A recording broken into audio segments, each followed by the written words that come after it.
पौराणिक कथा के अनुसार दुर्गम नाम का एक भयानक दैत्य हुआ, जिसके पिता राजा रुरूर थे। वह दुष्टात्मा असुर समस्त पृथ्वी पर अपना राज करना चाहता था। उसने सोचा कि देवताओं का बल वेद है, यदि वेदों को ही समाप्त कर दिया जाए तो देवता भी नहीं बचेंगे, अतः पहले वेदों को ही नष्ट कर देना चाहिए। यह सोचकर वह दैत्य तपस्या का विचार करके हिमालय पर्वत पर गया और वहां ब्रह्मा जी का ध्यान करके उसने कई वर्षों तक बड़ी कठिन तपस्या की। इतने समय तक वह केवल वायु पीकर जिंदा रहा। उसकी तपस्या के तेज से देवता के सिंहासन हिल उठे। तब उसकी कठिन तपस्या से प्रसन्न होकर भगवान ब्रह्मा उसके सामने प्रकट हुए और कहा, तुम्हारा कल्याण हो, तुम्हारे मन में जो वरदान पाने की इच्छा है वह मांग लो। ब्रह्मा जी के मुख से यह वाणी सुनकर दुर्गम ने उन्हें प्रणाम किया और बोला, हे परमपिता ब्रह्मदेव, मुझे संपूर्ण वेद प्रदान करने की कृपा करें तथा साथ ही मुझे वह बल दीजिए जिससे कि मैं देवताओं को परास्त कर सकूं। दुर्गम असुर की यह बात सुनकर ब्रह्मा जी ने तथास्तु कहा और अंतर्ध्यान हो गए। यह वरदान देने के पश्चात ब्रह्मा जी को समस्त वेद विस्मृत हो गए। वरदान पाकर शक्तिशाली दुर्गम ने लोगों पर अत्याचार करना शुरू कर दिया। ऋषि तथा मुनियों के हवन तथा अन्य धार्मिक धर्मकांड बंद हो गए, जिससे देवताओं की शक्ति कम होने लगी। परिणाम यह हुआ कि धर्म का क्षय हो गया और लगातार कई वर्षों तक वर्षा भी नहीं हुई।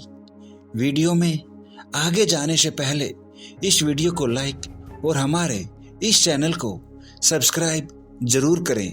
फलस्वरूप पूरे संसार में हाहाकार मच गया। सभी जीव जंतु भूख व प्यास से व्याकुल होकर मरने लगे। इस प्रकार सारे संसार में घोर अनर्थ उत्पन्न करने वाले अत्यंत भयंकर स्थिति उत्पन्न हो गई। सभी के परामर्श से ऋषि, मुनि तथा ब्राह्मण इस स्थिति से निपटने के लिए मां पार्वती की उपासना करने हिमालय पर्वत पर गए तथा देवी को प्रकट करने के लिए कठोर तपस्या की। वे सभी निराहार रहते थे। उनका मन एकमात्र भगवती में लगा था। वे स्तुति करते हुए बोले, सबके भीतर निवास करने वाली हे देवेश्वरी, आपको नमस्कार है। मां तुम्हारी प्रेरणा के अनुसार ही यह दुष्ट दैत्य सब कुछ करता है। तुम जैसा चाहो वैसा ही करने में पूर्ण समर्थ हो। हे कल्याणी, आप प्रसन्न हो, हम तुम्हें प्रणाम करते हैं। इस असुर से हमारी व संपूर्ण जगत की सहायता करो। इस प्रकार प्रार्थना करने पर भगवती जगदम्बा, जो भुवनेश्वरी एवं महेश्वरी के नाम से विख्यात है, प्रसन्न हो गई। सभी की दयनीय अवस्था से विचलित होकर माता फल, सब्जी, जड़ी बूटी, अनाज, दाल तथा पशुओं के खाने योग्य कोमल एवं अनेक रस से संपन्न नवीन घास फूस लिए प्रकट हुई और अपने हाथ से उन्हें खाने के लिए दिए। शाक का अर्थ सब्जी होता है। इस प्रकार माता का नाम उसी दिन से शाकंभरी पड़ गया। जगत की रक्षा में तत्पर रहने वाली करुण हृदय भगवती ने जब पृथ्वी को जल से विहीन देखा तो उनकी आंखों से सहस्त्र जलधाराएं गिरने लगी। वे अनगिनत आंखें धारण करने वाली देवी थी, इसलिए उन्हें शताक्षी के नाम से भी पुकारा गया।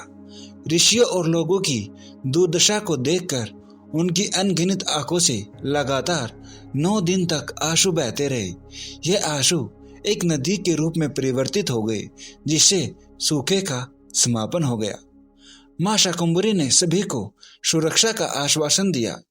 दूसरी ओर जगत में कोलाहल मच जाने पर दुर्गम दैत्य स्थिति को समझ गया। वह अपनी सेना के साथ अस्त्र शस्त्र से सुसज्जित होकर युद्ध के लिए चल पड़ा। उसके पास एक अक्षौहिणी सेना थी।